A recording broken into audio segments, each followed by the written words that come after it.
So you may have just gotten an announcement that the meeting is being recorded. The idea is that we'll provide a link to all participants, or I mean all readers afterwards. And if you would like one, you can, you can download it to your computer if you want to share your reading with your friends and family. And I may also keep it for posterity on my YouTube channel, but the link will just be available for a short while if you want to download it afterwards. All right, so I'm going to call this poetry, reading, and ritual to session, and want to welcome everyone to the 3rd anniversary celebratory reading of the Poetry Critique Meetup. This is a joint venture of the Straw Dog Writers Guild and the Northampton Center for the Arts. I'm the founder and facilitator of this poetry program, Michael Favala Goldman. This past year has brought a lot of unexpected things with it, including moving our poetry group from meetups in person to virtual. And at a time when community has been hard to come by, this forum of poets sharing their work has been an oasis of intense solidarity and creative support, and it is worth celebrating. I want to give thanks to the Straw Dog Writers Guild, which is a local, mostly volunteer organization by writers for writers, which provides free and low-cost workshops and open mics with featured readers. You can join Straw Dog through the link in the chat that's there now. You can also check out next week's workshop on flash writing with Joy Balio. Also, heartfelt thanks to the Northampton Center for the Arts, which is the hub for the arts in the Pioneer Valley. It has rental spaces of all kinds, huge variety of arts programming for everyone. And the Eli Fund of the Center for the Arts is the source of funding for our program. And you can make a donation also through a link in the chat. Thanks to both of these organizations for making this program possible. And please support them with your donations and your memberships. If you happen to be a poet who would like to join our meetup, you can register on the Straw Dog website, which is in the chat. So at each of our poetry critique meetups, every poet shares one poem and receives praise and suggestions for revision from all the other poets there. And I also offer a short monologue each time. So I wrote a short poem, of course, which reflects what this group has meant to me this past year. And I'd like to first share that before we start the reading.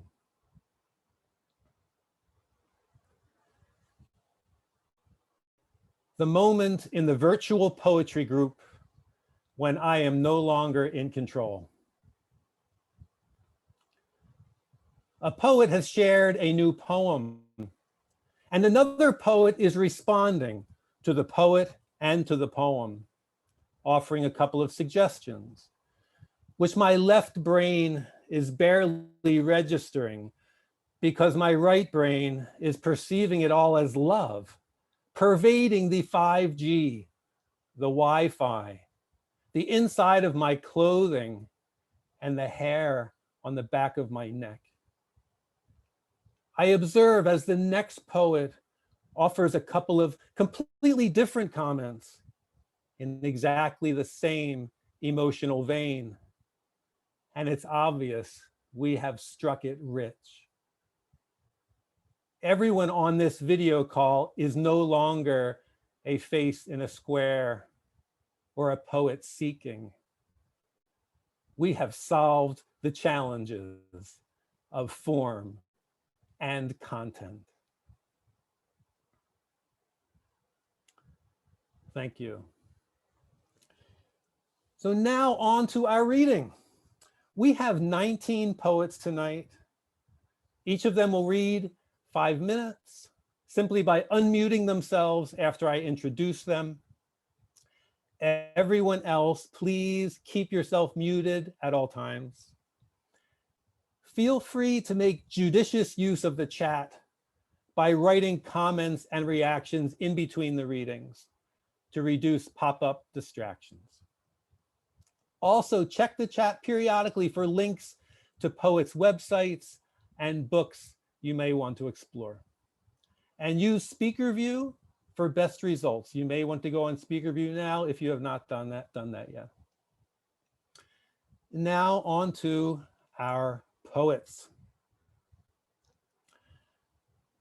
Our first poet comes from the Buckland side of the Bridge of Flowers. Is Candace Curran. She is author of the poetry collection Playing in Wrecks. Take it away, Candace. Thank you, Michael, Goldman and Straw Dog Writers Guild and the Northampton Center for the Arts. I have 2 poems to read today.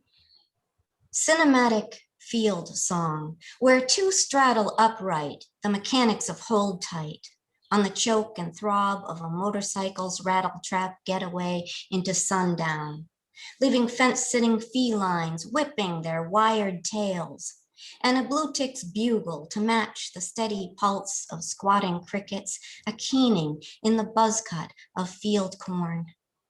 An orchestrated trill of violas, and katydid synchronizing, taking center stage in whatever's left of summer's dazzle, the last of the musical chirpers, performing closure to our stray dog days, ushering Sirius in, that big old dog star, throwing sparks through pie pan pricks, winking in time to the warble like an old recording. Can you imagine through the big ear of a vintage gramophone, reaching stars beyond bright stars bouncing about in that rickety sky?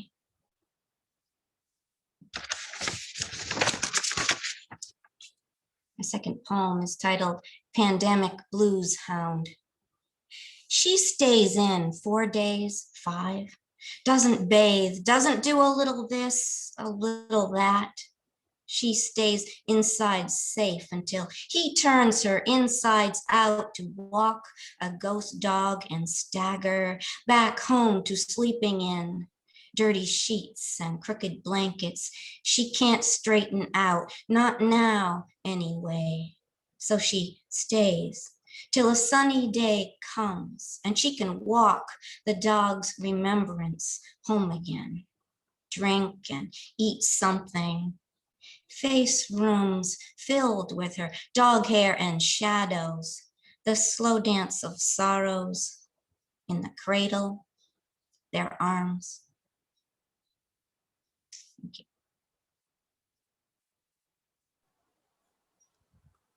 Thank you, Candace.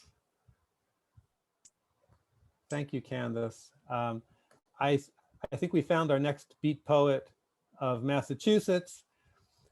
Really enjoy the music of your poetry and in your poetry.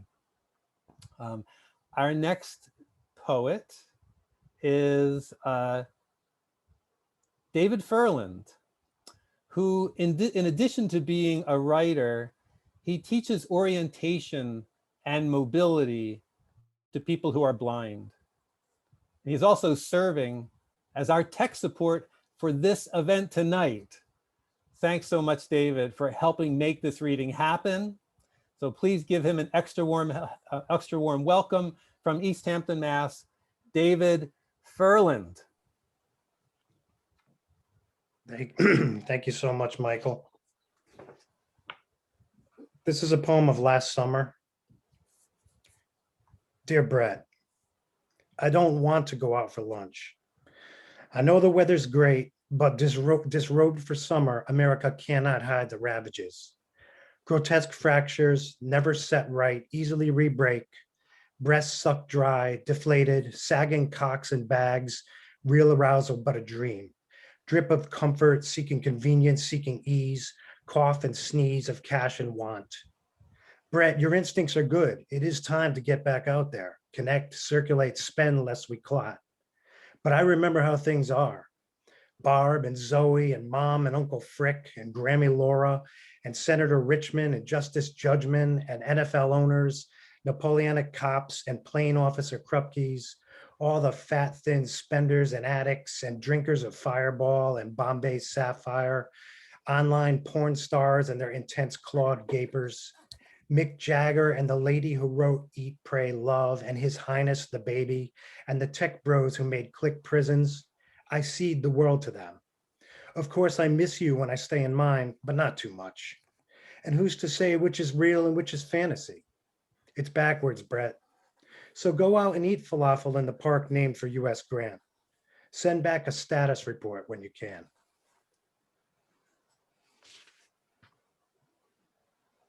On top of everything else, Amy hates my lemonade.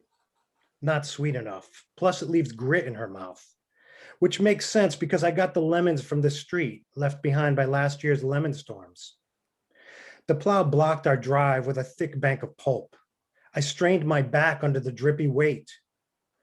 Neighborhood kids capered past, rinds in their mouths, grotesque yellow smiles, squinty eyes. I tried to hire them to shovel, but they wouldn't work for my verses. It's like that these days. I've little to barter to sweeten my sour. Mm.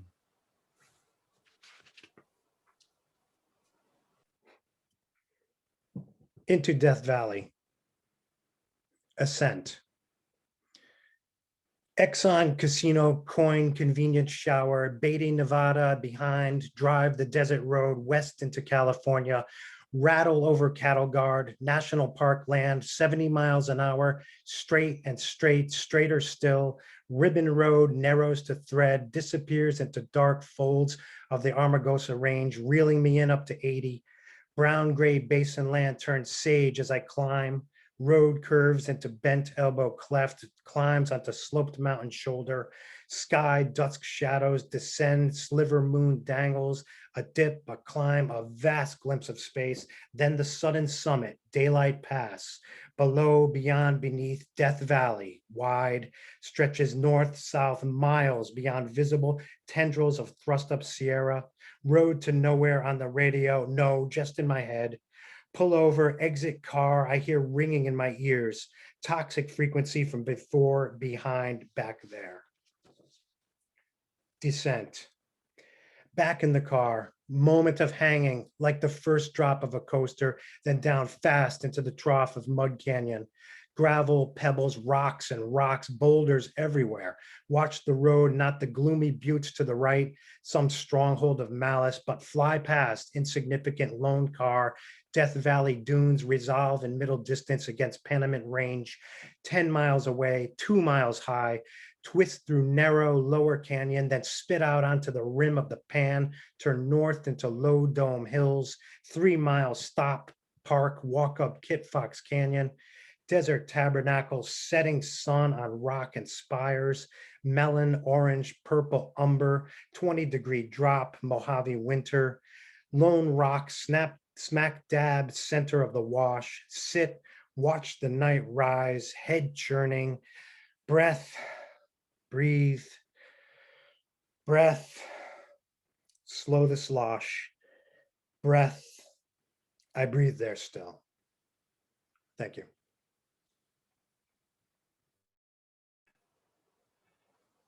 Wow. David, there's more than just grit in your lemonade. There's a lot of grit in your poetry. I've been in Death Valley, and especially you brought me back there with the colors. That was really terrific. Thank you. Let me next introduce Dina Friedman, whose writing has appeared in too many journals for me to name tonight. She is the author of 2 young adult novels and also 1 book of poetry, Wolf in the Suitcase. Please welcome from Hadley, Mass, Dina Friedman.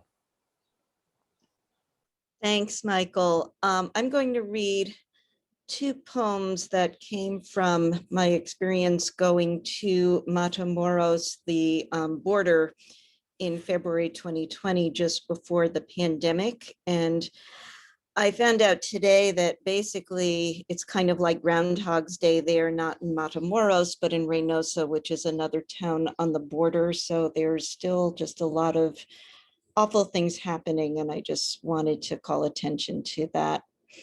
So the first one is just called Refugee Camp Matamoros. A small boy braving the rain sways on the banks of the Rio Bravo.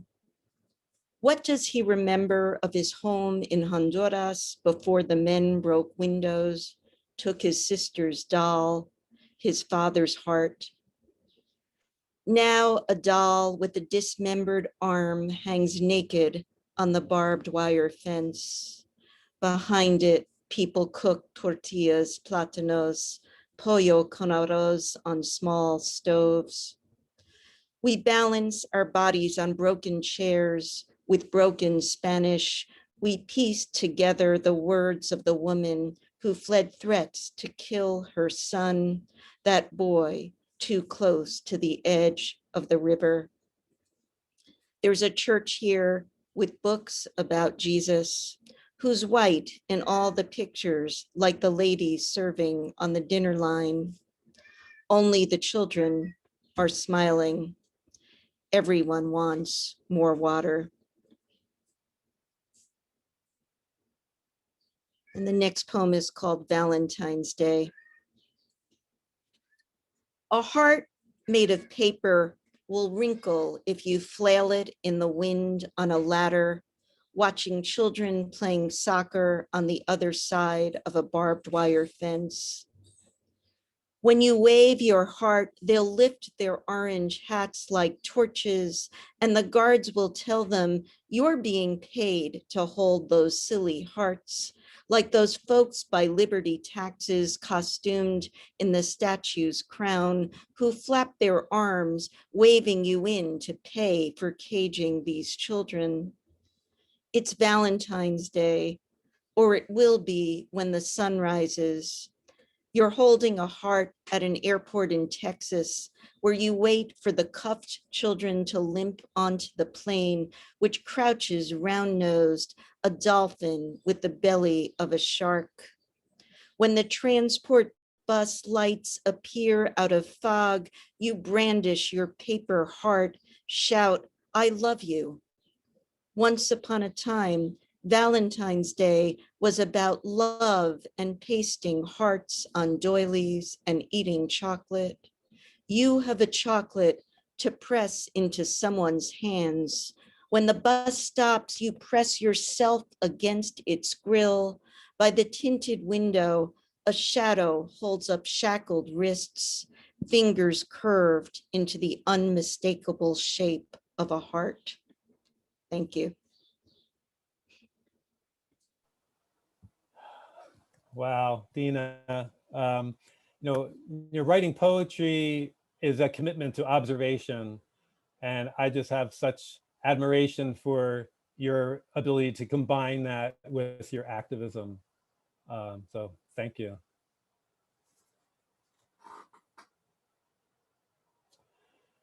Our next poet is C. Desirée Finley, who we know as Finn, a poet and fiction writer living here in Western Mass. Finn is active in the local writing community, and she loves having a mountain in her backyard. Please welcome Finn. Thank you. I have 3 poems. The first is Sometimes I Can't Remember. Sometimes I can't remember if I'm waking up or falling asleep. I open my eyes, lie there and not knowing. The winter light is hard to read. Is it just before dawn or the middle of the night? The sky, the palest gray, on a morning like this, lost. It's not as bad as people say.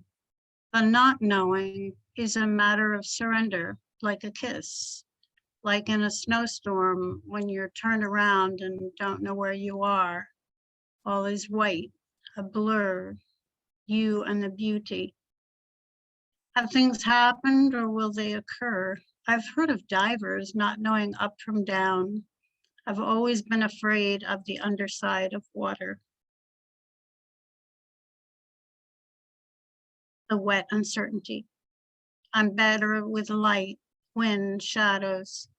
There are moments when time stretches, the one nub of it, 1 minute a molecule, and then infinity.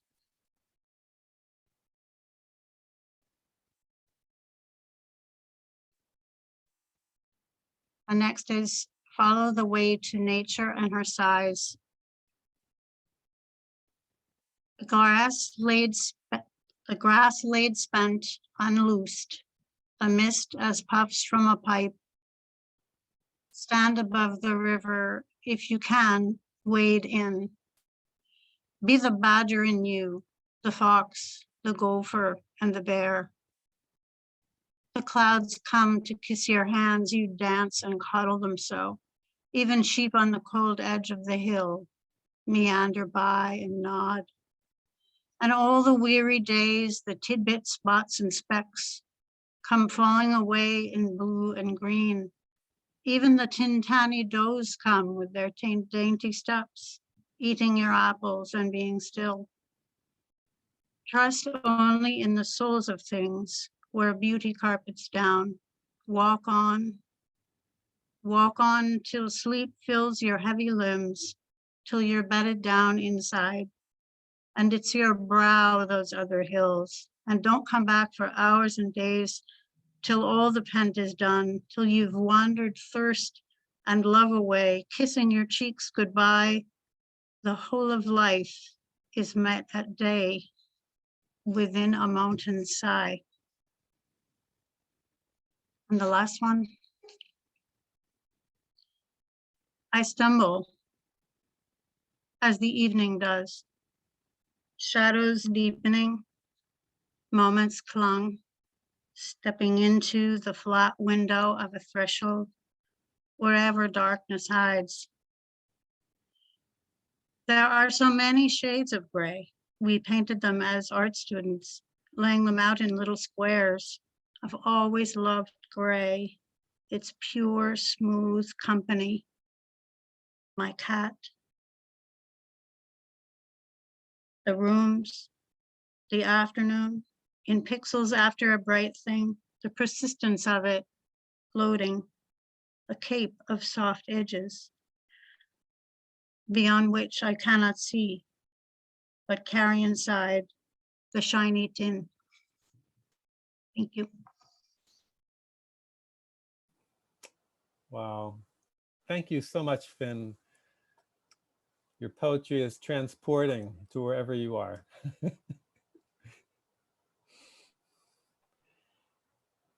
Next, it is my great pleasure to introduce Fungai Tichawangana, who writes poetry of hope and love and courage and questioning, publishing it under the open pen name Ismazano, and you can see more of his work at ismazano.com. Fungai also happens to be an amazing web designer who created my author website, and he did a wonderful job. You can go see it yourself. So now please welcome Fungai. Thank you, Michael. And thank you for running the poetry critique, which has helped me find more confidence as a poet.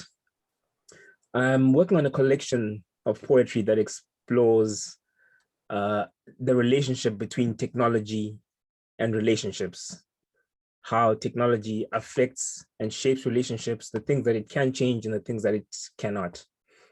And I'm going to read 2 poems from that collection.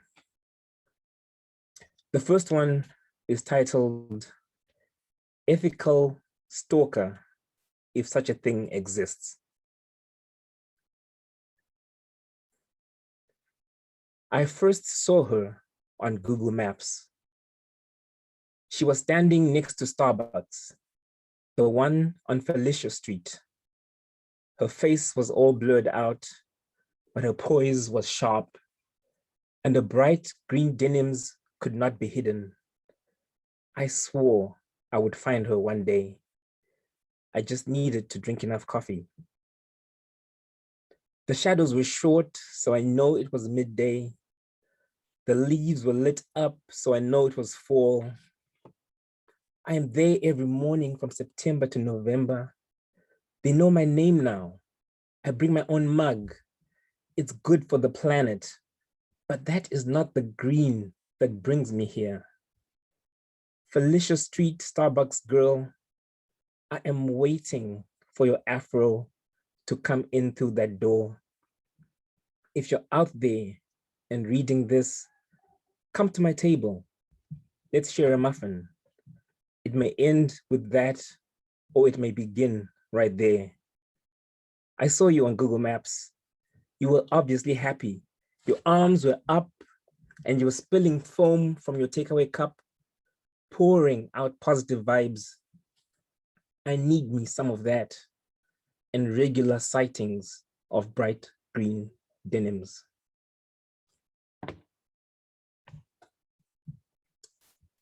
The second one, I actually workshopped in one of the poetry critiques, and it's called The Fluency of Thumbs.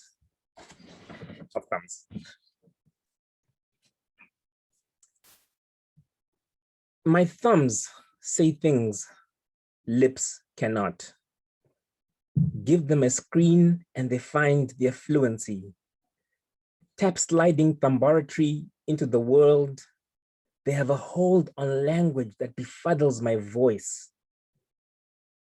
A focus on minimalism that cuts out the padding, where my mouth would say, do you want to perhaps do dinner? Thumbs translate, see you at 7.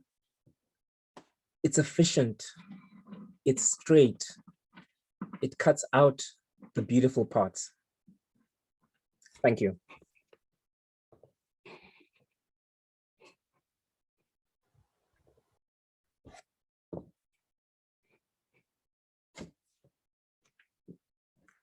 You're muted, Mike. Unmute. Okay, there we go. Sorry about that. Thank you, Fungai. I love your poetry. We're going to keep going. Our next poet is Ginny Sullivan, who strives to move beyond words through poetry, painting, and her garden in Northampton. I'm really glad you could be here tonight, Ginny. The floor is now yours. Thank you, Michael. And what a privilege to be reading with all of you. This is quite amazing. I have 4 poems, short poems about family, mother, sister, husband, grandmother, who actually is the daughter of the mother. And it's a little bit like seeing a family from a fast-moving train.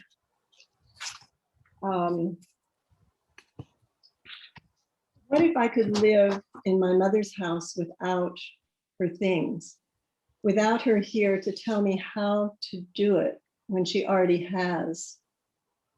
And now I can open the windows, let light in, and be here in a way I always was, but never could. Held by these walls I know so well.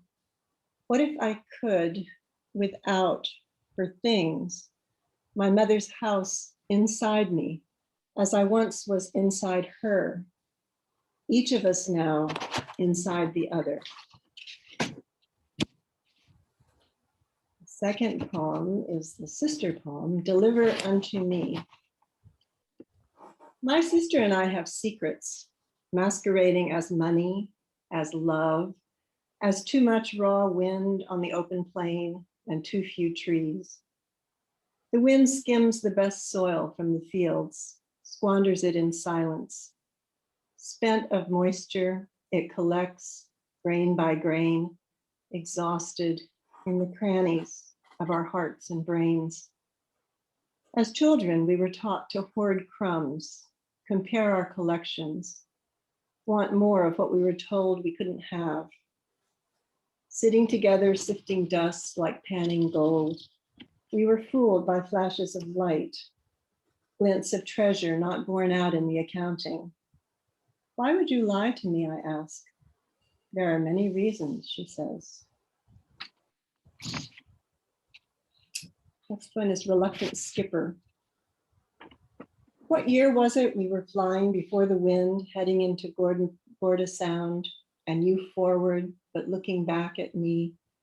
And I saw the rock, hesitated to call it because you were the captain of the boat and I merely at the wheel. Calibrated how much time we had. Not much. Before it had to be said out loud, and I realized I would have to say it. You were dying, and there was no more believing in magic. Leaving North Sound west by Mosquito Island with the sun before us, backlighting the waves that curled toward the bow, more than once exposing on the starboard side a turtle, as if mounted in a pane of glass, lifted green and gold from the sandy bottom, and real as the child we never had, falling back into the trough, we went on together, reluctant to use the engine, even as the wind was dying. Remember how we didn't really want to get there? And the last one is called Green Burial. Where does death reside, I wonder, as the bird hits the window hard, and from downstairs someone calls, "There's a dead bird." And the children point where they think it is, and I go and look. And how do we know he's dead, Enza wants to know. And I locate my own desire for his eyes to brighten, for him to gather his tiny body, his soft yellow-green feathers that need a good brushing off, the achingly cream-colored throat.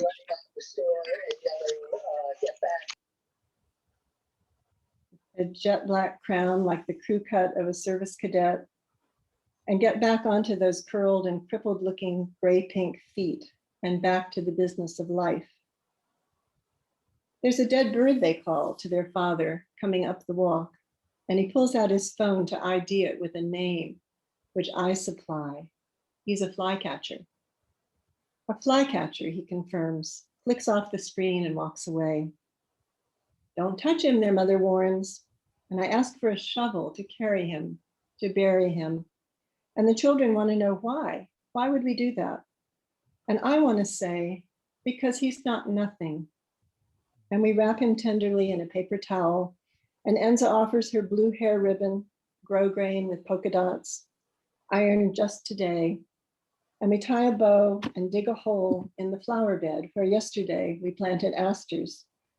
She and her brother taking turns, fighting slightly over the tools. And their dad changes the subject. And the 3-year-old says, I want to water him now, which suddenly seems just the right thing to do.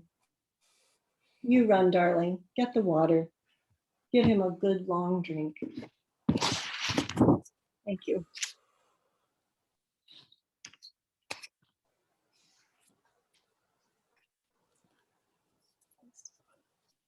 So if you haven't realized it yet, now you know why I love this group so much. Because there's something about being able to take a story and communicate the emotion of it with carefully chosen language, so that we can all be part of it. Something where that we've never experienced, we've never seen, and then suddenly we're transported through the poet's craft. So thank you, Ginny. Let me now introduce our next reader. It is longtime Northampton native Jane Morrison, who is a visual artist who has also written poetry her entire life, including 2 chapbooks and a 3rd on the way. Please welcome Jane Morrison. Thank you. Thank you. Thank you, Michael, for this opportunity. My first poem is Ungrounded. I feel most at home when I don't have a home. I don't like walls, they hem me in. I'd rather sit on the curb than a chair with my coffee and cigarette, listening to traffic, watching whatever passes by, as if from some faraway land. Safety, it's not familiar to me. I think it unreasonable, actually, and insincere. I just want to go missing, to wander, ungrounded and adrift.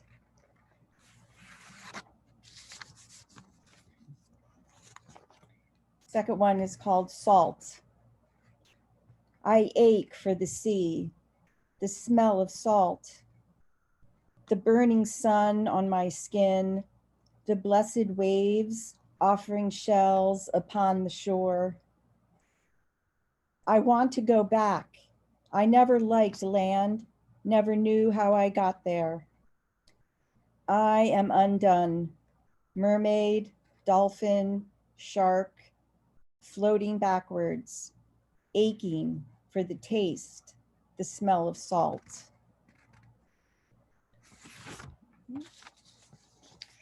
This is a poem about Greece, where I lived for several years. Ancient stones. There is a sorrow about Greece, walking Athens' loud, crowded streets in the heat of the day, passing little kiosks selling cigarettes and plastic souvenirs. A pain pierces my memory. White marble, gold, processions from the east, oblation sacrificed to the oracle upon the holy hill of Delphi. In the early evening, I sit sipping thick Greek coffee at an outdoor cafe, and high above the city, the great Acropolis, rising like Zeus in the Olympian sky. The Parthenon, once the sacred temple, covered now in metal scaffolding, catches the violet light of the fading Mediterranean sun. Tourists roam the site, surveying the ruins, stepping over broken columns and ancient stones, the ones that remember.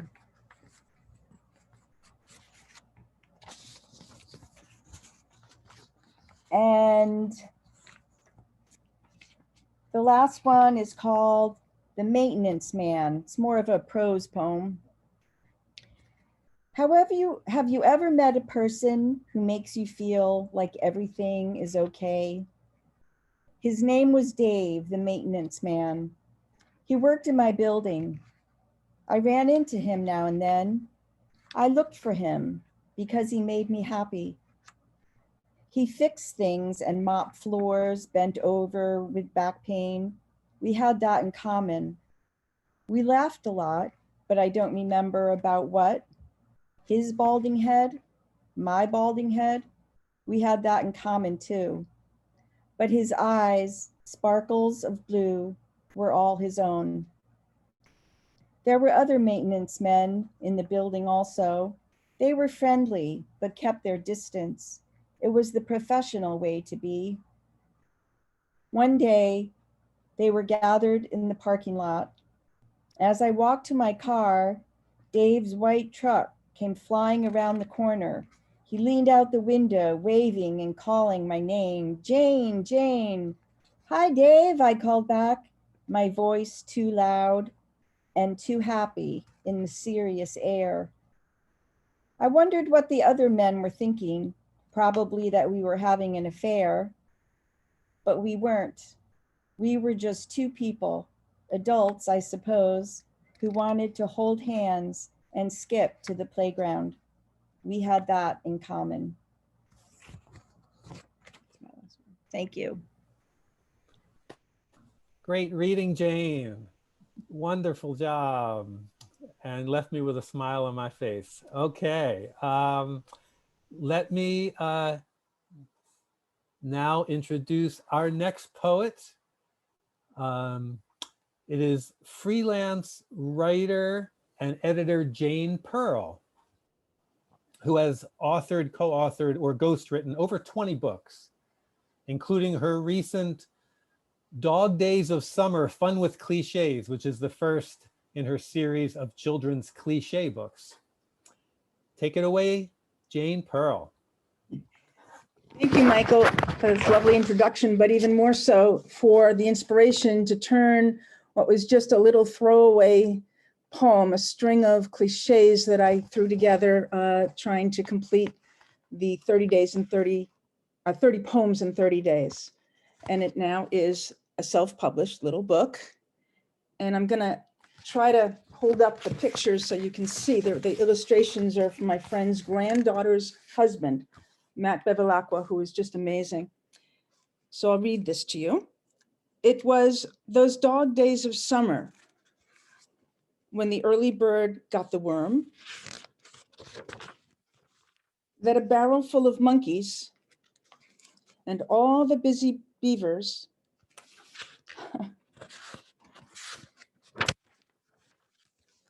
went down some rabbit hole. We went bat crazy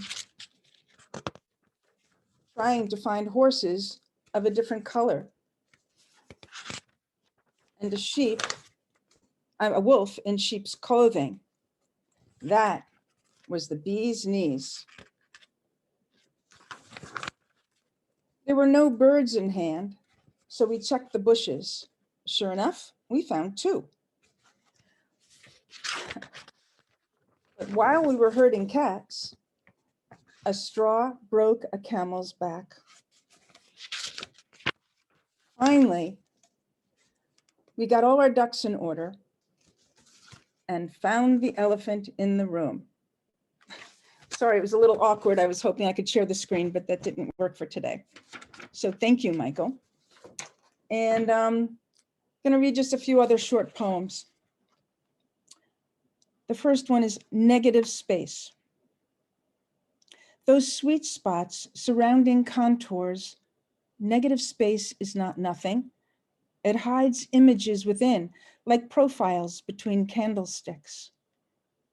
A newborn's first gasps, a toddler hiding between kitchen table legs, mama's phone cradled between her ear and shoulder, and on a breezy eve, the filigree of an oak's branches.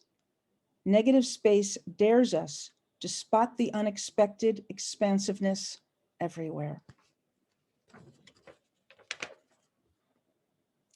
On an empty corner, faded wind-shredded notices haphazardly taped to a pole, perforated tear-off numbers like toothless grins, voice lessons offered, pet walker needed, house sitter desired, missing kitty, message from Jesus, apocalypse, doom. And the next one is Wild Bobcat. It was actually an ekphrastic poem, but I think it works without the image. And this is about the wildfire near Pasadena, California in 2020, right after my son moved right there. What's left? A burned out rusted frame, wheels stuck in muck, handlebars too hot to handle, spokes poking out, pedals MIA, brakes broken but superfluous, nowhere safe to hide, roads cluttered with debris, buildings bloated with smoke, everything, everyone smoldering, those in homes still standing, packed and ready to leave if and when perpetual evacuation alerts turned to orders. Where would they all go? How would they get there? And to end on a lighter note, a short haiku that I wasn't going to read, but then Fungai's poem about thumbs made me decide to just throw this in. When in my garden, I'm told that I'm all thumbs, not one of them green. And that's it. Thank you. Thank you so much, Jayne. That was so great. And you juggled that book so well in front of your camera. We were really with you.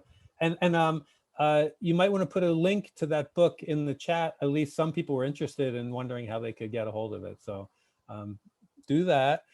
The talent in this Zoom room is just tremendous. This keeps blowing me away. Let me now introduce our next poet. Our next poet is Kol Goodstein, who has been living and writing and working and arguing and praying in and around Northampton for 40 years. Kol loves puppetry, Yiddish, and goats, and she misses New York. Welcome, Kol Goodstein. Thank you. 3 unconnected poems. The tools of my Jewishness. Kol, you're showing up to me sideways. Is everyone else seeing her sideways too? She's sideways.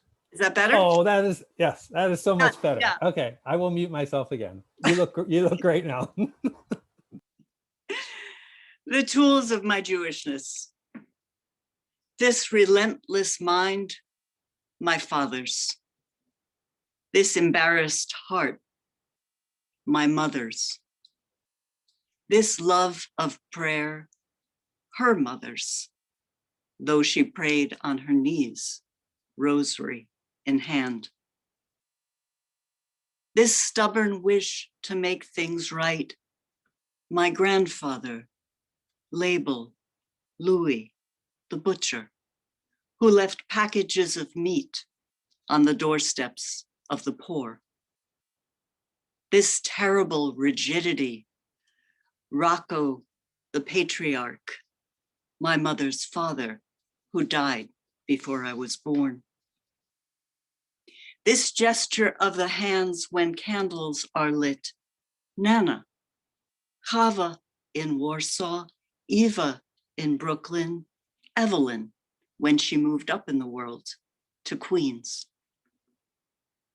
This irony, a gift from Uncle Ruby, who never took to Hebrew school.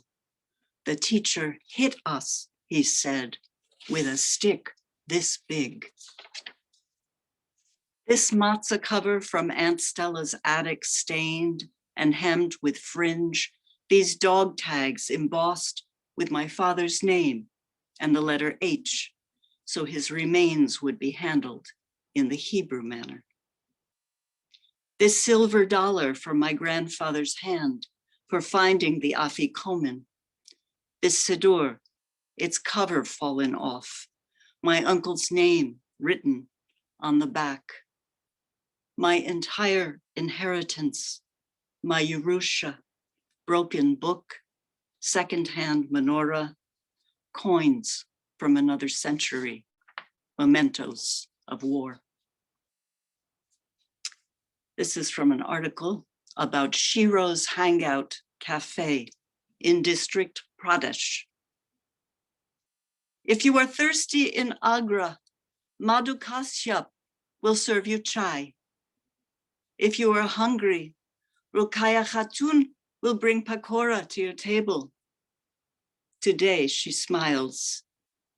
Pay as you wish, there is no set price, but do not stare. She has renounced the chuni. What is left to hide? The acid seller called, and the boy next door bought a bottle.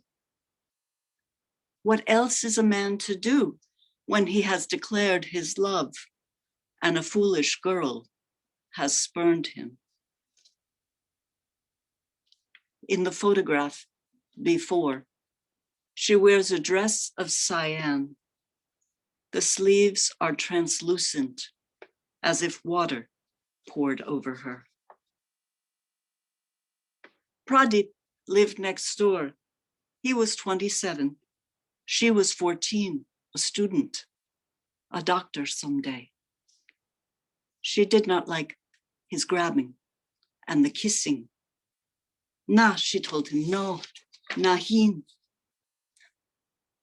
Since when does the fruit tree choose who enjoys the fruit?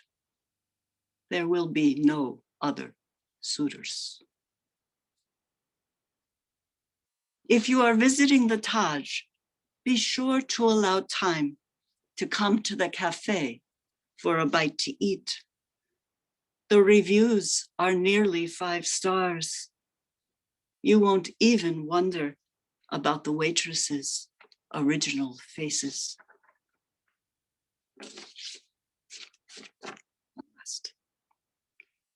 This is from last March, the day before they announced the pandemic. On my way out of the building, I see her. The big wheeled trash can stands between us, her spray bottle and extra gloves strapped to its side.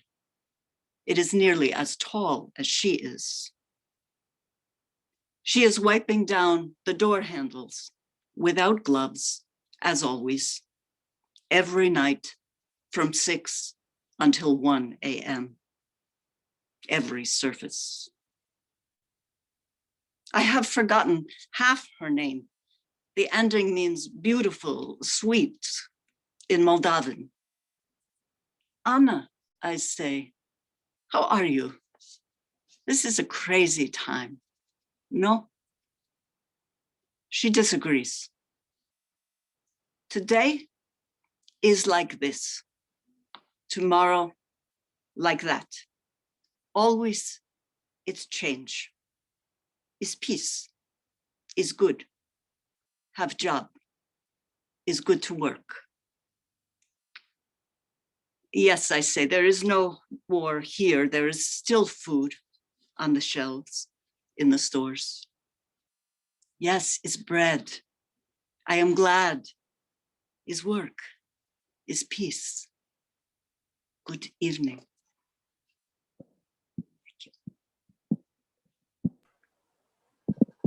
Thank you, Kol. It is always amazing to hear you read your poetry. Thank you for being here tonight.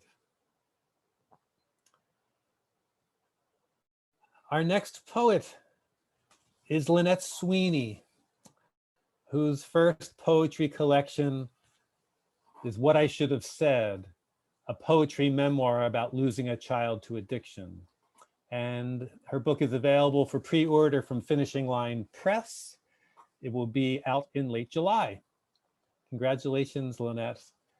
So please welcome poet Lanette Sweeney.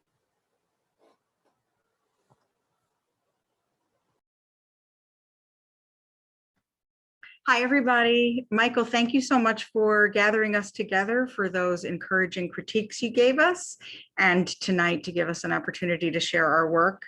I'm going to share a few poems from the book. And I tried to look through the poems and find the ones that the group critiqued. So I think the first two for sure, the group did critique. I don't know how you do it. Brave is a brand we sear onto those with no choice but to carry the biggest burdens. Bulls in the ring with knives in their backs, Black women on the bus, losers of limbs, survivors of beatings and betrayals, beasts forced to bear up with a load we don't want to imagine having to carry. My son's death didn't make me brave, it broke me.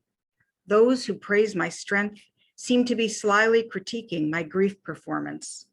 Sentences starting, I could never, trip off a tinnitus of siren sounds.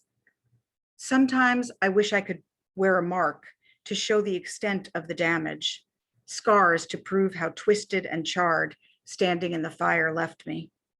But then strangers would exclaim at how brave I was to bear the branding, tell me they could never be doing as well as I am.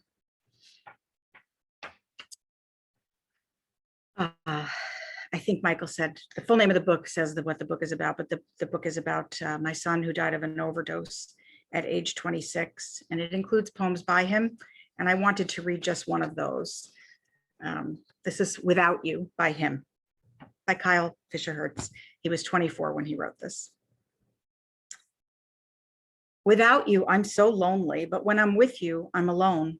I lock my bedroom door, open up my dresser drawer, and start to swoon, smitten, seeing you in front of me. Warm tingles spread out from my core. God damn, I couldn't want you more.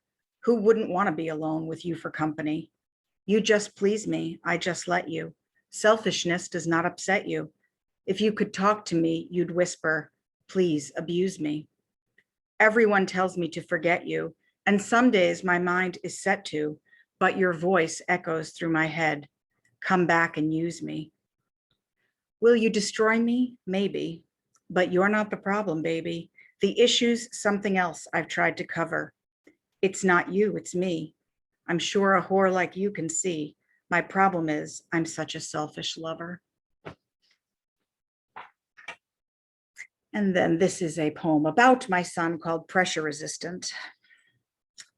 I tried to force my son to be a father, though he tried to just say no. He didn't want a baby yet, wouldn't choose that woman he'd made pregnant if he did. Everything else my son had done, the endless lies, the student loans he spent on crack, his shameful stealing from the tills of betrayed bosses, taking our pills from our purses, thieving from his kid sister's treasure box, all could be forgiven.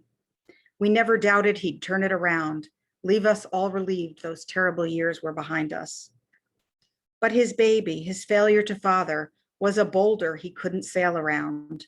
How had I raised a deadbeat dad? Month after month, with photos, videos, stories from my visits, I browbeat that boy into being there. Took 2 years before he stepped up, but his daughter took at once to reaching for him, calling him Dada, lighting up at the sight of him. I have a new kitten, which is why I have been so distracted through the reading, and for which I apologize. Hi, kitten. And I'm sorry, that was a very inappropriate moment, but she took to calling him Dada, lighting up at the sight of him. And then within months, he was dead, an overdose labeled accidental.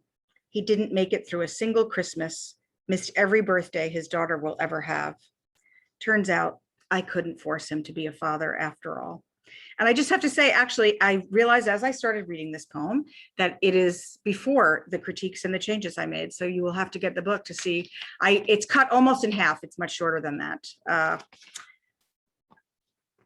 And I thought the screen would tell me how long it was, but it won't. So I have, I'm going to read the end of a poem that's about how my body manifested my grief by making me sick in many ways. And then I'm going to read the last poem in the book. So this is the end of the first poem I referenced. What can a stranger do to treat the wind rush of pain I breathe in upon waking? When my heart presses out until the membranes near rupture, it's up to me to release air from the valve by breathing in, then out all day. I look at lists of fears my son's sponsor ordered him to write. That God is a lie, I tell myself, that I will die without doing anything I hoped to get done.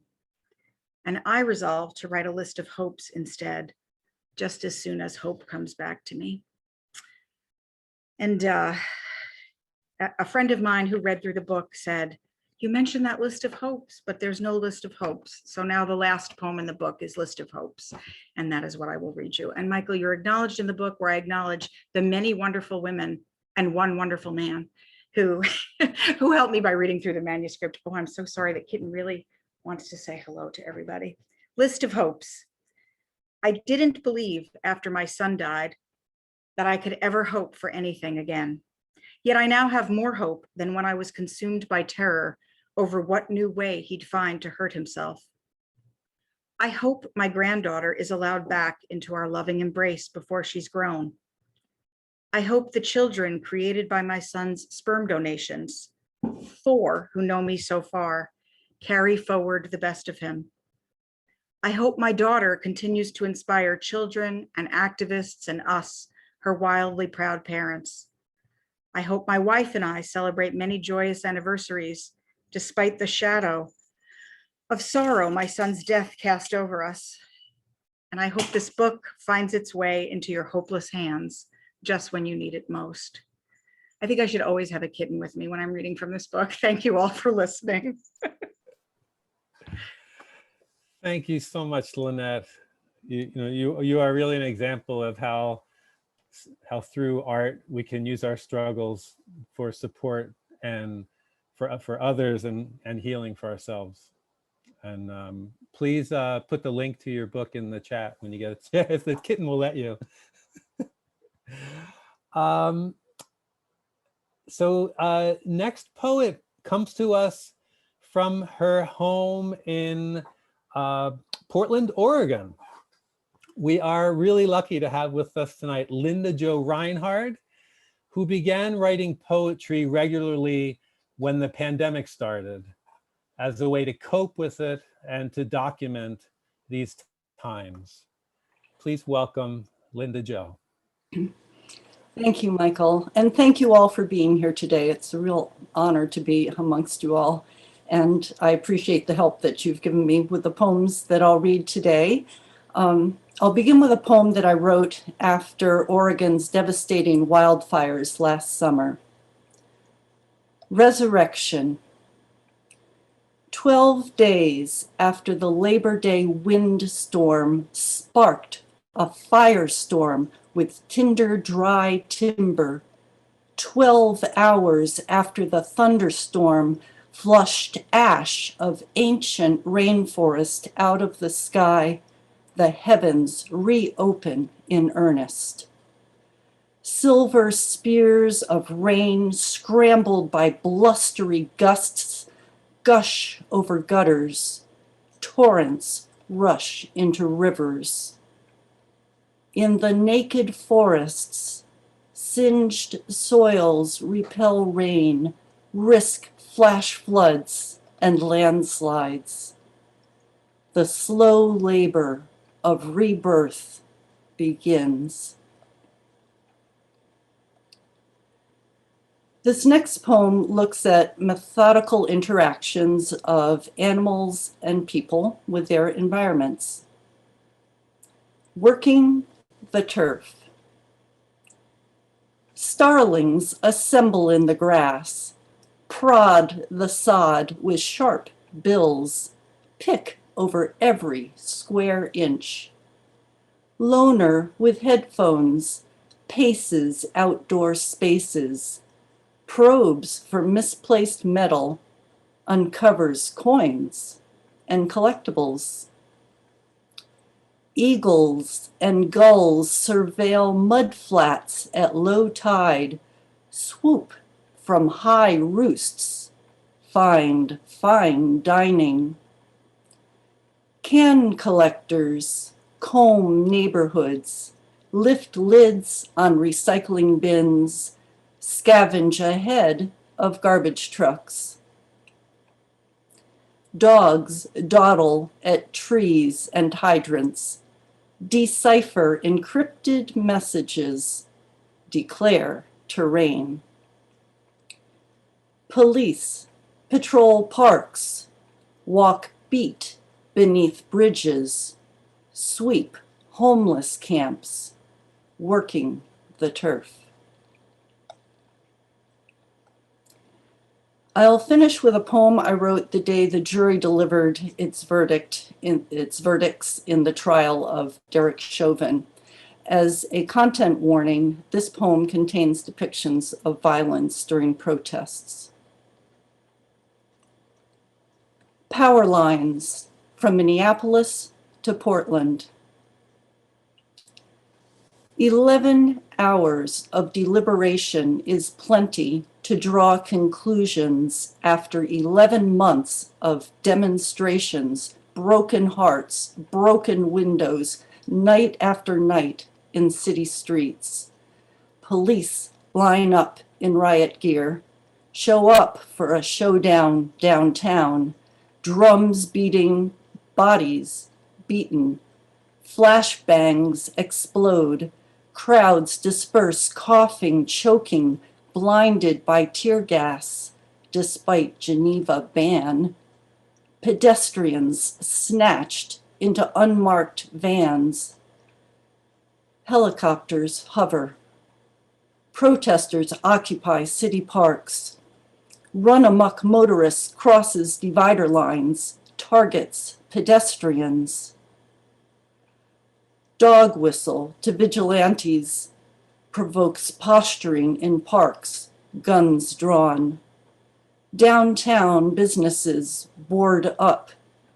Community covers plywood with lifelike images. No justice, no peace, defund the police. Activists confront capitalistic clout. rebuke militarized blue lines, realtors' red lines, political redistricting lines. Tensions rise. Powerful undercurrents stream energetically through streets. Voices rally resistance, decry injustice with persistence, defy domineering power grid. The jury draws a line with its verdict. Charges spark an alternating surge of relief and reality. Resistors temporarily disrupt continuity of high capacity power lines. Thank you. Wow, that was an amazing reading, Linda Jo. I know you've been in the center of it, being in Portland, which is really a hotbed of activism for a long, long time. And thank you for bringing that voice to us. That's important work.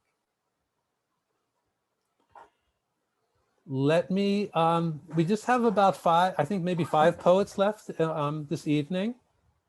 Our next poet is also a visual artist, Martha McCollough, who was born in Detroit and moved to Amherst here in Western Mass about 6 months before the pandemic started. So she still feels new here in town.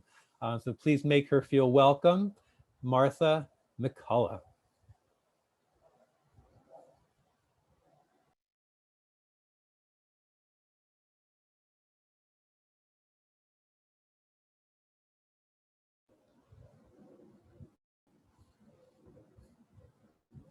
Martha? Is Martha here? There she is. Sorry, There I was muted. Thank you, Michael. I'm going to read a poem that I wrote last summer in what fortunately seems like a really different time already. All those omens, comets and a crowing hen, Antichrist squatting in the seat of power, the century's logo, goofball dog in a hat, red tongue dangling sideways, XX for its eyes, trash fire burning mid-street. Is this fine? Maybe long oblivion can erase our embarrassment, or do I mean shame? I mean, can you tell the Ostrogoths from the Visigoths, keep the dull presidents straight? No, just throw us what's his name, the emperor's head in a basket. Wild spring, I wish I were with you, floating like smoke through tear gas streets.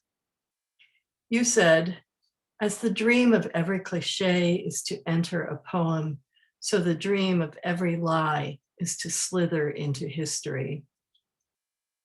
Above us, all the home-come chickens weigh the branches into downward arcs, every tree in the park weeping.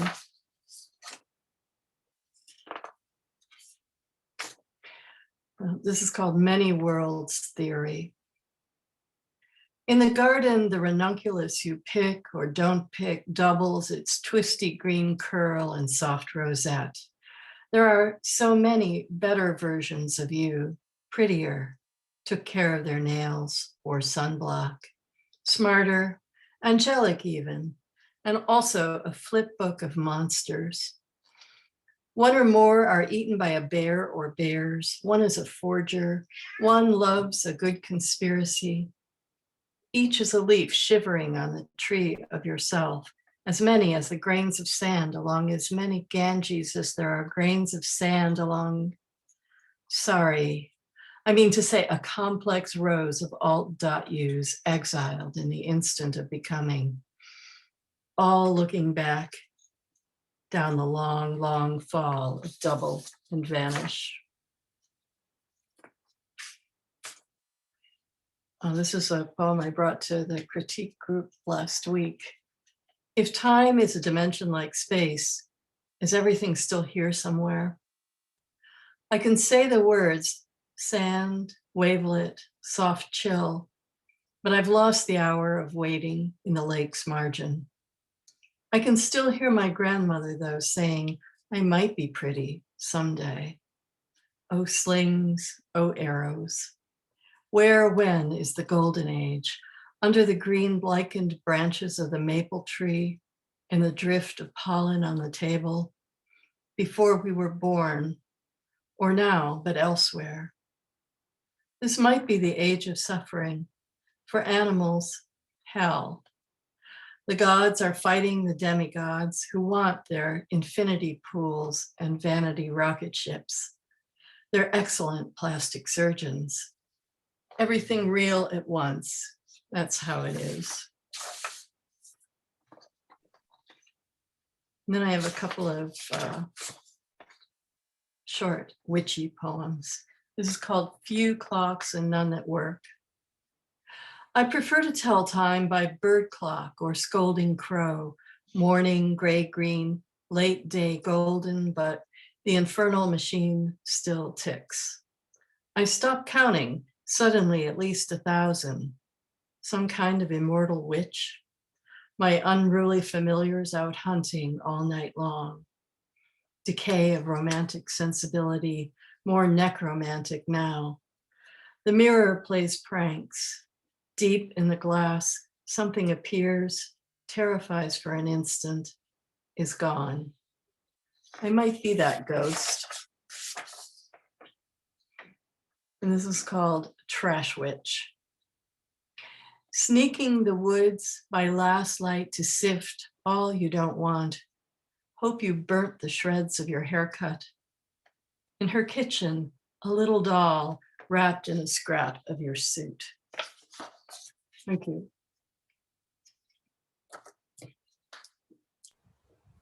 Thank you, Martha. It's great to hear you read your poems.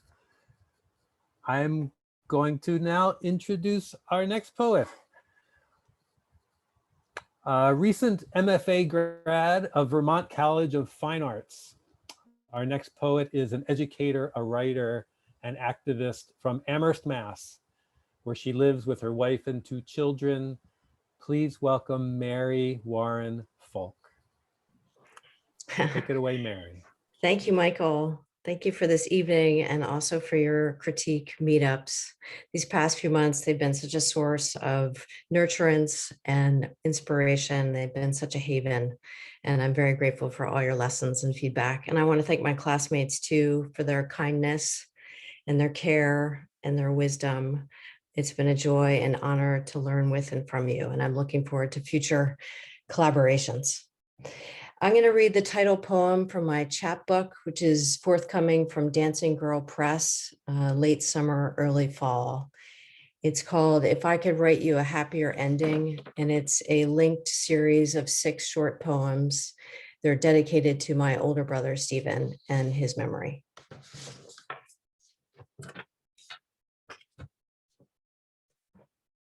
If I could write you a happier ending, we would be sitting on a porch in Maine, the lake house of our imaginings from those Sunday afternoons at the 11th Street Bar.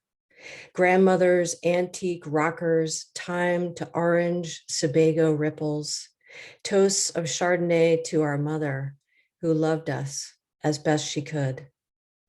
Sounds of our partners making dinner, and in the background, hummed commentary on our shared sibling language, our knowing looks of queer childhood survival.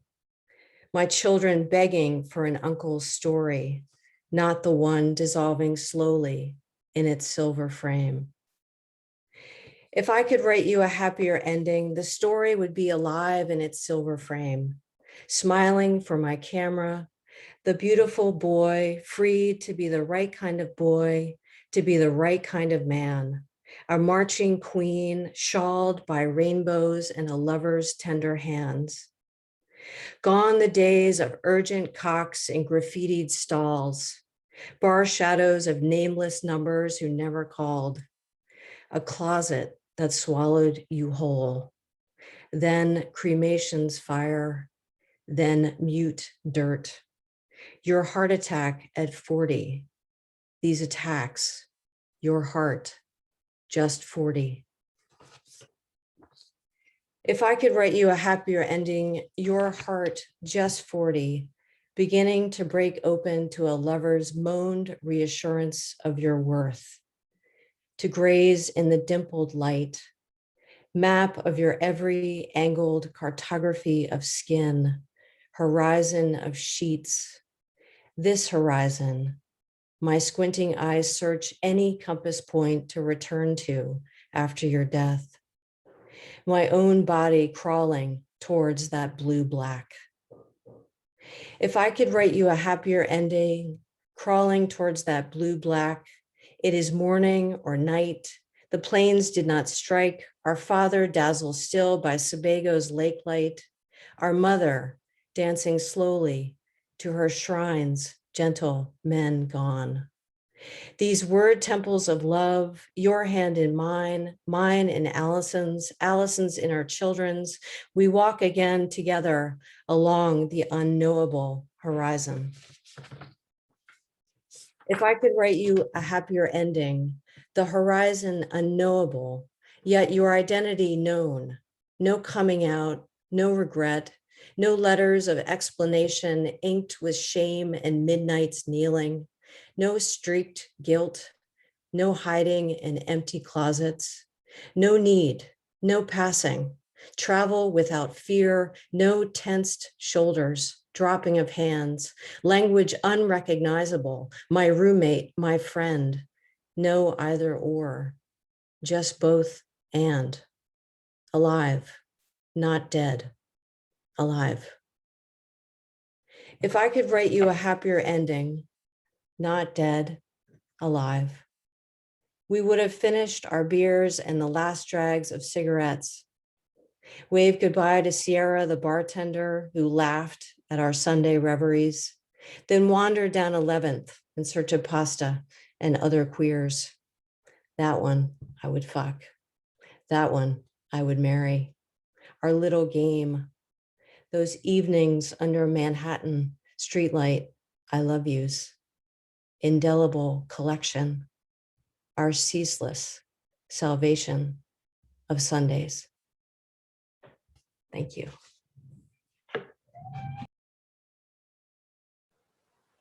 Wow. Thank you, Mary. If we were in person, you would hear uproarious applause right now. And put your, if you have a link to your chapbook, you can put that in the chat. Let me next introduce from Pleasant Hill, Oregon. Our next poet shows up with dirt under her fingernails and is ready to leave her long career as a nurse so she can have more time in her garden. Please welcome now Mary Johnson. Thank you, Michael. Mary Foulk, you're a hard act to follow. Let me just right on, girl. I have two poems tonight. The first one is Lopsided. Just before they rolled me into the chilled operating room, my surgeon came over and said, "You know those flaps of skin some women have after a mastectomy?" As a nurse, I do know. We unfortunately call them dog ears at my clinic, where I see a lot of bad jobs. "I don't do that," she said. Then she initialed my left breast, a safety protocol, marking the end of my ownership, and left me with a very flat Western landscape. Don't get me wrong. From my new angles, she did a good job. Slender, close-knit, curving scar loops into my armpit, replacing half a double spiral, slightly concave opposite of the other pendant breast. I paid a price to become a modern Amazon. What's left of me is one-breasted and strong enough to withstand naked eyes, staring when I wear fitted clothes. Nobody is perfect, but mine was, to me.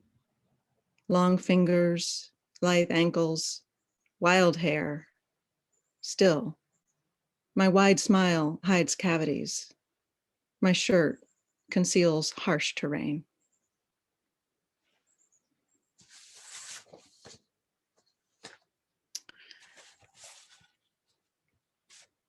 Muscadine jelly.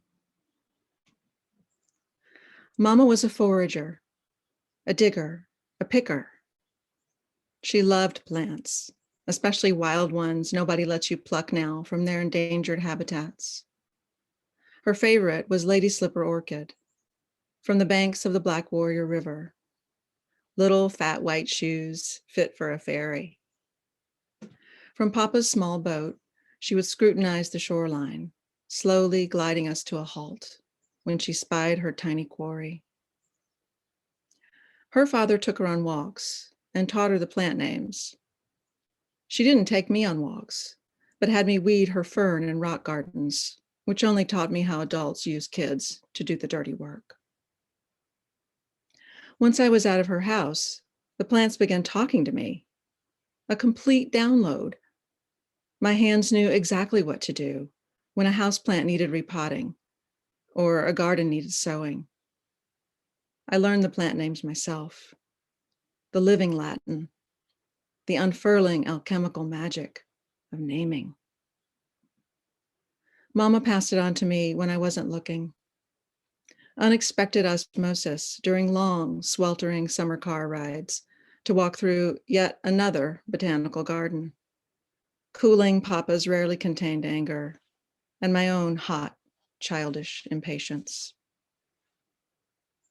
Later, we lived in one of the wealthiest suburbs in the country, but she called it the Golden Ghetto, never one to hold truth from her tongue, despite how many times Papa beat her up or how much that house cost him. She finally called it off after 25 years of his drunken misery, scuttled the whole thing and started over as a grass widow, which, she told me, is what a divorced lady calls herself to avoid social damage. One day, we drove around the old southern suburbs of her childhood, stomping grounds, she called them. She was giddy when we found an overgrown patch of wild vines, bearing abundantly by the roadside, free and priceless. Muscadine jelly is the most delicious thing, she said. We picked bucket loads. I don't remember the jelly, but I feast my eyes on plants and make a habit of tasting all their names. Scuppernong is a wild grape, also called muscadine, and they feel delicious on my tongue. Thank you.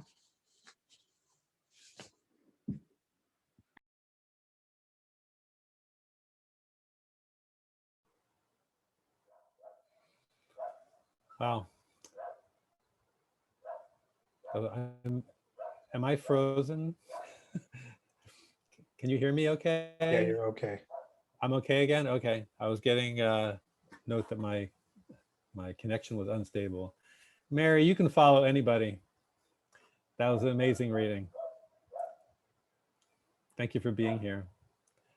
And now it is my great pleasure to introduce my friend Nancy Janoson, who comes to us from East Hampton, Massachusetts, where Nancy is an incredible flutist, saxophonist, music educator, and a writer who combines music and poetry.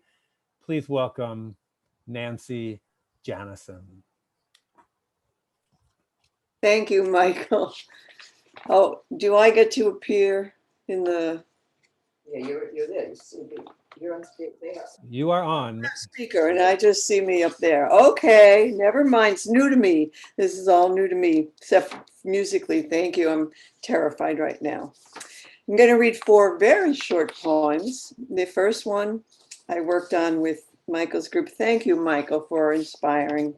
I'll leave it there because, you know. It's called Disassembling After the News. My heart drops down through my womb and legs. I look at it, want to pick it up. It slides across the floor out of reach. My liver spins in the rain. My spleen circles the rim of the bathtub. My tongue clicks African rhythms under the bed. I am in pieces, my useless arm hanging from the coat rack, dog leash still attached. And this is a winter poem. Luckily, we have nice weather, but this was written in the winter, so there it goes.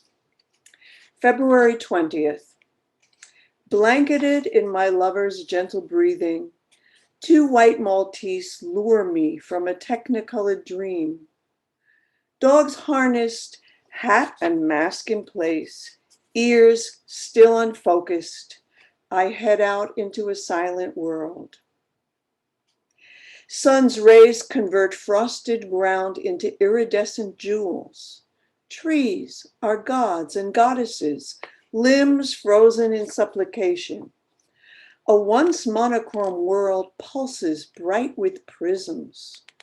Winter light hides for days at a time.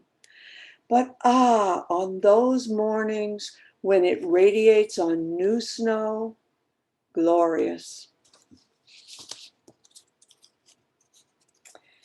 This is called Life Changes, and it's for my nephew who's having a terrible time. A hand reaches out, cannot be denied, flips everything upside, downslide. A young life asks for protection. I rage, dunked in old anger. I trip on boulders, traps, chasms, worms of my mother's myths. Memories rattle, scream, oh no, not again. Love them, heal them, and let them fly. I am left with loss. And the last one is part of a dream. Dreams slanted like the angle of winter light. That night, the drummer, Fred, from a band many years ago, lifetimes, worlds ago, arrived on horseback. He was very, very blonde. We rode together around and around until we found what we were looking for. What were we looking for? Alas, my eyes were open. I curled back into the dark. Fred was gone, horse too. That morning, after ablutions, I stepped out into a fairyland. Iced trees, silence, winter jewelry displayed. A flock of sparrows rose, tinkling into frosted air. Thank you. Great, great reading, Nancy. Thank you so much. I just want to, I don't know if I mentioned that we are going to save the chat at the end of the reading and send that out to everyone so you can see some of the comments that people wrote. But let us proceed. We have just a few readers left. Our next author, Stephanie Safran, writes poetry and prose. Her first chapbook, called Awakening, was published during the pandemic. She lives in Northampton. Please welcome Stephanie Safran.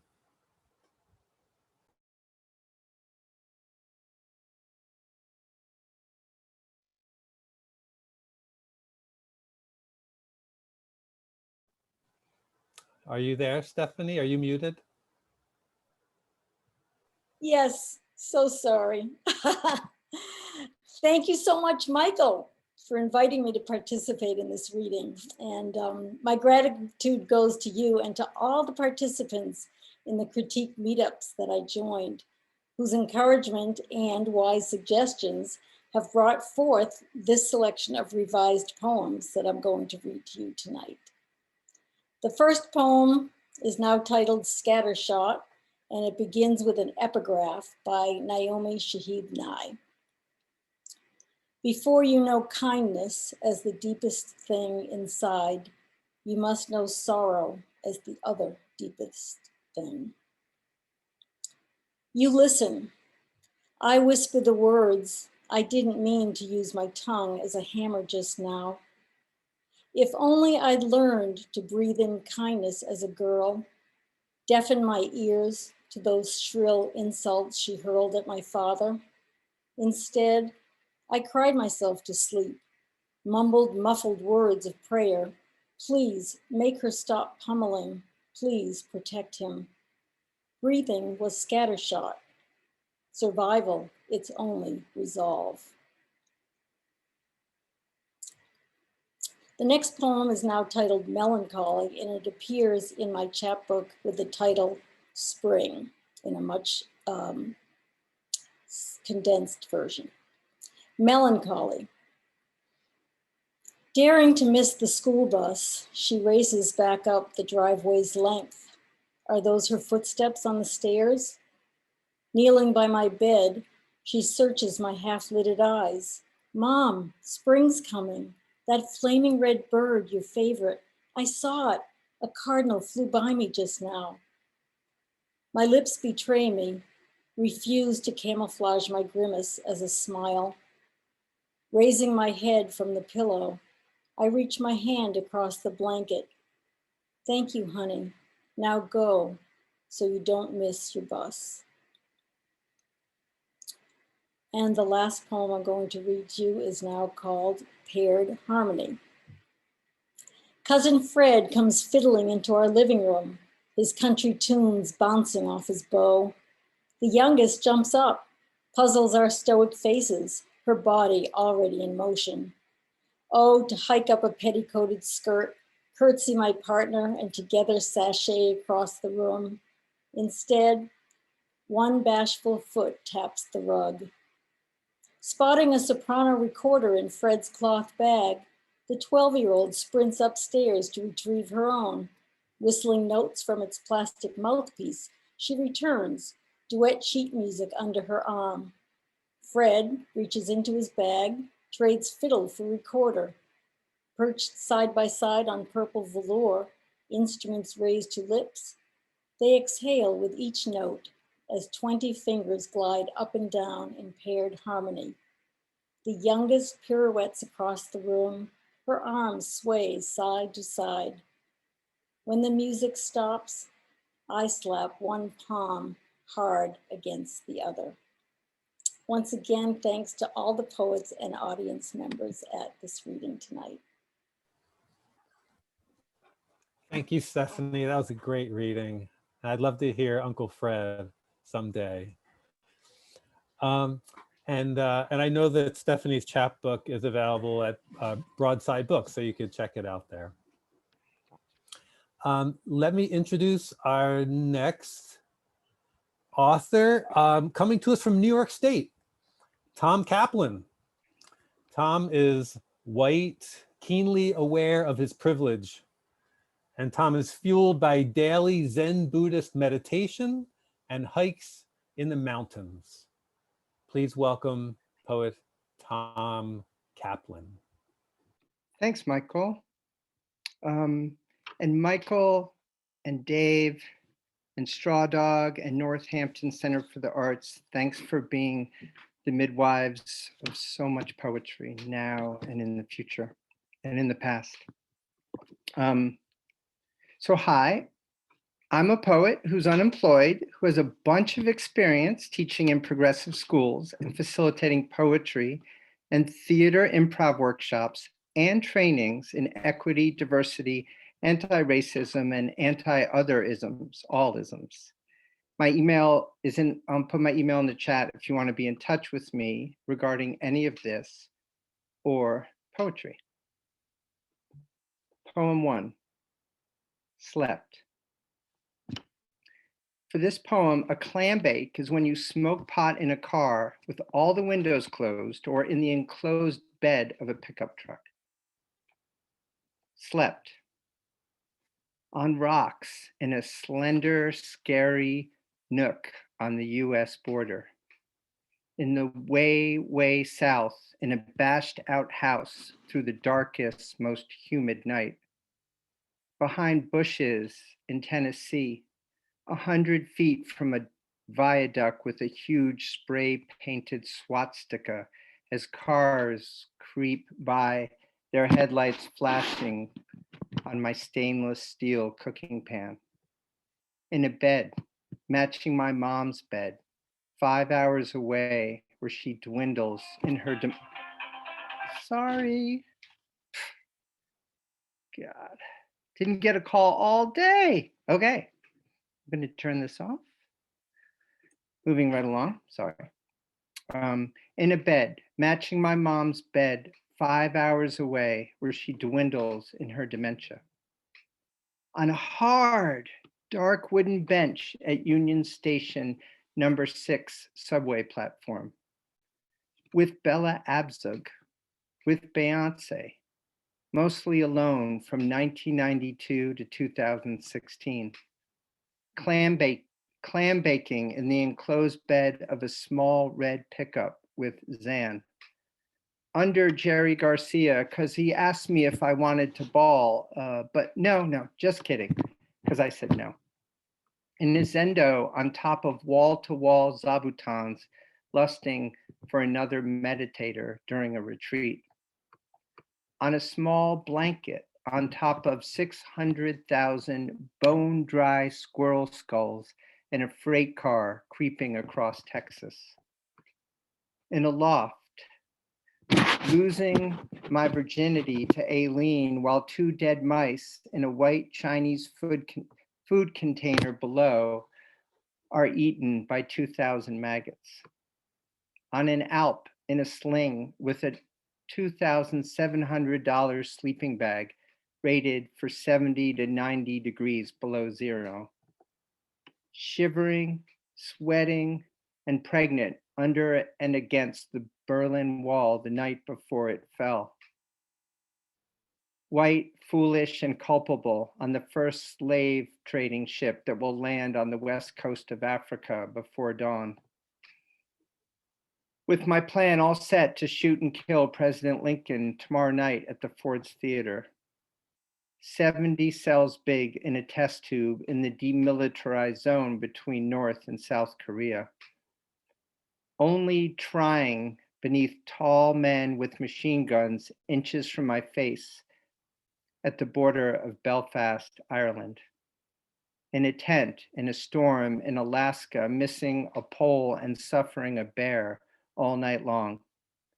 And on the Heaven Rock above Phoenicia in the Catskill Mountains. And this one is sometimes, this final one. Sometimes a hyena tears at the ass of a Cape buffalo that will be dead in 8 hours, eaten to the bone in 15. Sometimes pundits and anchors on Fox and CBS and CNN and Democracy Now! Seethe in anger and spit on camera. Sometimes a praying mantis female eats her partner after sex. Some say just to neaten up. Sometimes CNAs in nursing homes physically torture residents between 2 and 5 a.m. Sometimes people crowd around and cheer with their children as big trees, hours ago strong as anything on our living planet, already denuded, are freshly killed and crash to the ground. And sometimes you just happen to look up on your way to work and see a familiar homeless man. He's standing in a neighborhood bus shelter out of the snow, bandaging the leg of the stray cat that everybody thought was dead. Thank you. Thank you, Tom. Great reading. Your poems are always surprising and full of incredible observations. we have just a couple poets before our night comes to a close. Our next poet is Tzivia Gover. It's my great pleasure to introduce Tzivia, who is a dream work professional. She's also an author and educator from my town here, Florence, Massachusetts. So please welcome Tzivia Gover. Thank you, Michael, and really just such a pleasure to be here with all of you. I know that it's late and you've heard a lot, so I'm going to read you one sort of dense poem. There's a lot in it, and then two smaller poems. And I have to give you a little bit of background. The poems, the series of poems I've been working on are about our biblical, the biblical matriarch Sarah. And don't worry if you don't know the Bible stories. I'll tell you all you need to know to appreciate these poems. For the first couple, what you need to know is that Sarah was barren until she was 90, at which time she gave birth to a son, Isaac, and also that God changed in the Bible, God changed Sarah and her husband Abraham's name. So they start out as Sarai and Abram, and God adds an H to both of them. So this H fascinates me, and I've written all these poems contemplating the letter H. Of course, in the Bible, it was Hey, a totally different letter that I can't even write in the chat because it's in a different alphabet. So I'm translating H into English. And as you know, much gets lost in translation, but much gets transformed as well. So don't try too hard to understand, but just see what washes over you in this poem. So it starts with the passage from the Bible. And God said unto Abraham, as for Sarai, thy wife, thou shalt not call her name Sarai, but Sarah shall be her name. And that's Sarah with an H. So this poem is the story of H, whose meaning in Hebrew is look or behold, also reveal, breath, sigh, thread, fence, window. Look, H slim-hipped, slipped over the fence, through the window, off the page. Follow this thread out of Eden. Behold, H functions as vowel or consonant, fluid, mutable. When put at the end of a word means toward. At the beginning means the. Can turn a phrase to a question, where, why, when. Hey means five, as in 5 fingers, 5 senses, dimensions, levels of soul. 5 years separated from one's child, eternity, sigh. That's not Sarah, that's me. 5 on Mount Moriah, the Father, the Son, the kindling, the angel, and finally the goat who saves the day. Hey happens to appear twice in the unsayable name of God, and his nickname Hashem, the name as in, hi there, God of the Hebrews, of the headstrong black-headed wanderers who worship with heads covered. H was the gift he gave at their renaming, the hitch on which Abram, son of an idol carver, became Abraham, son of one God, and Sarai became Sarah in a stunning sleight of hand. The singular I that closed out her name planted itself in the sand, serif down to the ground to create H, a literary circumcision concentrating her as yours, as the goat is yours, and the boy is yours, and my girl is yours. Then H swivels her hips, twists into DNA, dances inside us. So the next is called H for Womb. H is for womb, and contemplating a barren womb, or a womb that has perhaps chosen not to bear. H for womb. As the priest saves his seed, so her womb was useful in its emptiness. Her business with the gods and goddesses. In heaven, speech is swallowed by the throat. Words don't stick to the page. Words give birth in her story. Eve conceived of a rib. Athena, an afterthought. Her womb, clear-eyed covenant. Abraham's firstborn took to the desert. Hers was born on a gust of laughter.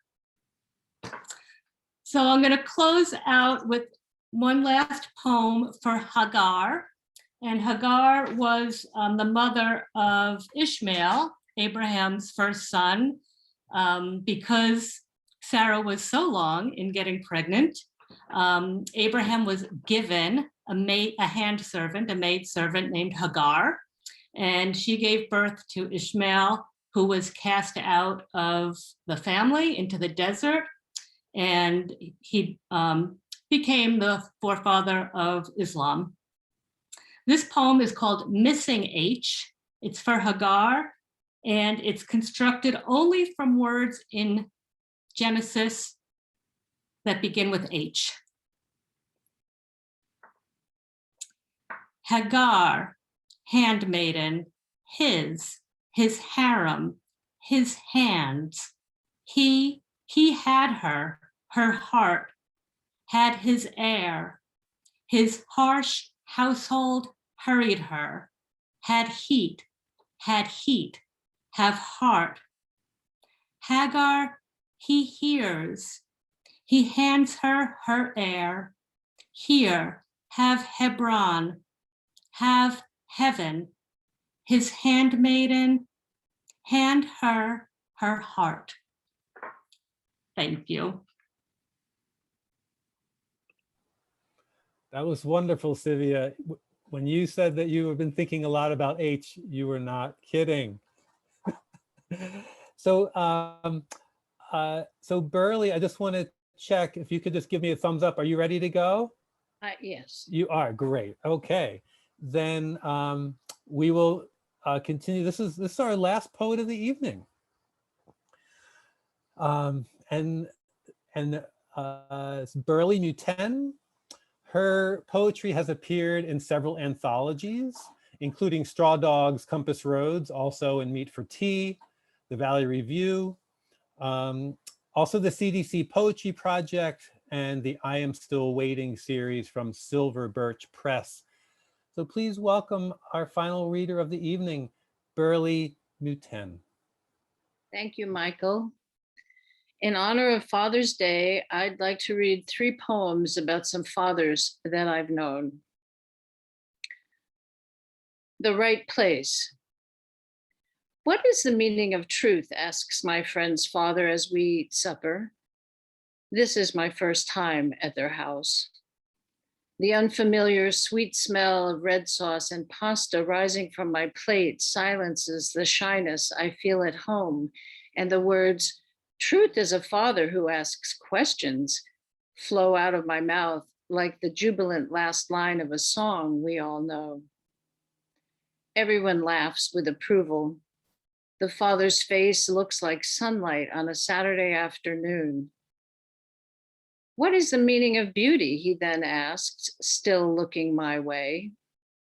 I place my feet on the rung of the chair, lean forward, and fill my chest with the delicious air in the room. This time I know what I'm going to say. Many things are beautiful.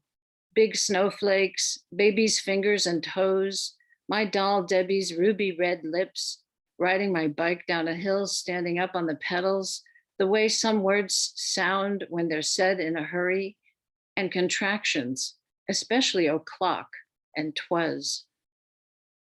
No one speaks. They raise their eyebrows and smile as they lift forks and swallow. My friend's dimples are showing. The father says, if raspberries and cream is your favorite dessert, you've come to the right place.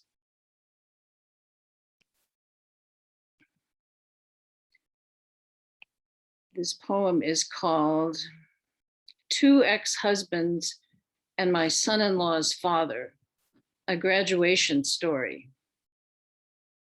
We're sitting in rows on the lawn of the old school, a cool sea breeze flirting with the sun, leaves lift, speaking with the musicians who greet the arriving crowd. Mozart and Schubert slide into our ears, heading straight for the heart where memories hide, waiting for days like this. One grandfather graduated from this school. Unlike his peers, he has never worn a navy blue blazer and tan khakis. Behind dark glasses, he sees himself as a boy, handsome and hopeful, sprinting through this quad. When the graduates rise, he sings the alma mater with them in Latin. One grandfather dropped out of prep school, too shy to speak, too young to leave home. Hands folded in his lap, legs crossed, he softly recites a Bukowski poem, hums his favorite Leonard Cohen. His eyes fill with tears when his grandson's name, the same as his, is announced. One grandfather taller than the other two never for 1 minute considered the Ivy League. He attended an elite Jesuit school in a powerful city when he was a teen. He tilts the brim of his baseball cap and coughs to cover his feelings.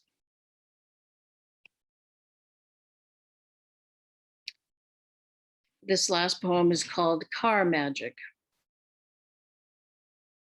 If I were in your shoes, says the cabbie, a hound-eyed elder with a past I don't want to know, I'd marry the bastard. Why not take him for the ride of his life? Then he laughs at his own joke. The full-bodied, burbling laugh I haven't heard since my dad died. I'm being teased by the angels, I think, thrown outside of time into the etheric arms of my father, whose laughter turned heads. It was such magic. Okay, I will marry the bastard, I reply, fingering the pearls in my cleavage, smiling as if I were already leaving the courthouse, triumph riding my brow, knowing some things for certain, trusting my father just as I used to, resting my head on the red leather seat, so glad I dressed to kill. Thank you. Thank you, Burleigh. I'm so glad you could be here tonight.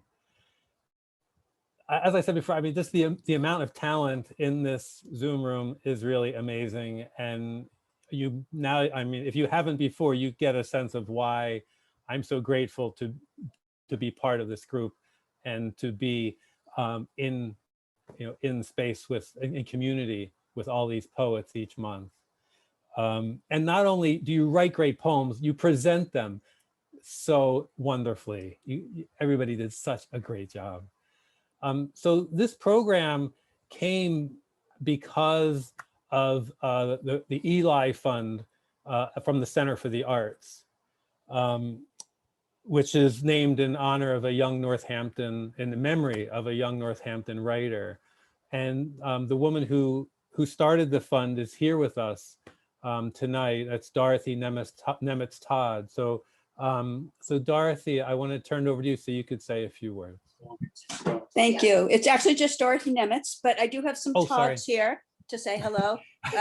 Eli's father and sister are also here. They've been installing an air conditioner while we've been reading poetry. So, and I need to say it was Eli's step aunt, Ann Krieger, who actually gave the seed money for this fund and continues to contribute to it every year.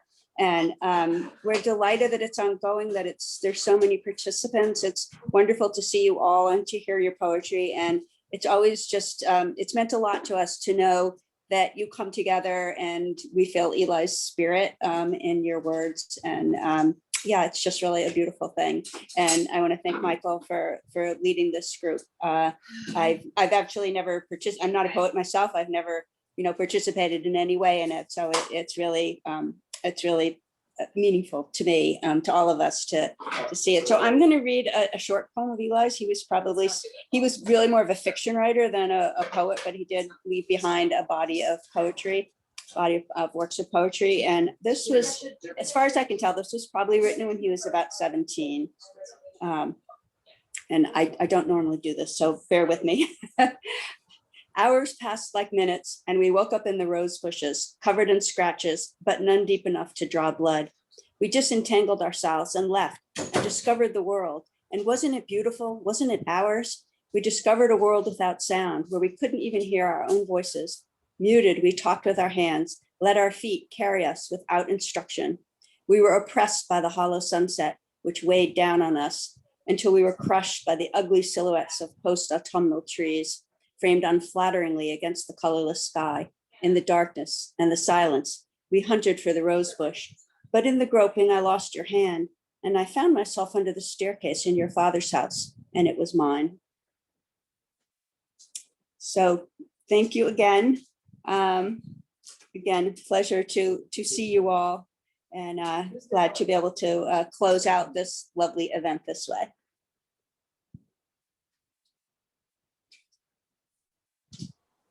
Thank you, Dorothy. Appreciate your support of the Eli Fund and allowing this work to happen. So I want to give also a thanks to Dave Ferland, who was our technician for tonight. Great job, David. This went so well. And just close with a few words about poetry, which brings a certain kind of news that we don't always hear. And to me, it's the news of connection, how we each share in each other's joys and sorrows in at least some small way. And we recognize this right away through poetry.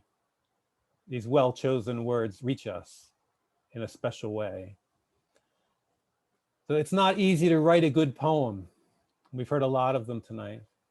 So I'm grateful to all the writers for bringing us their efforts. It's been a very full evening. And I close now with this intention that all this connection we have felt tonight be released into the world, spreading creativity and goodwill.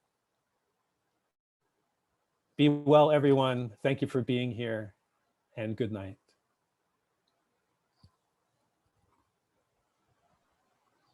Bye, everybody.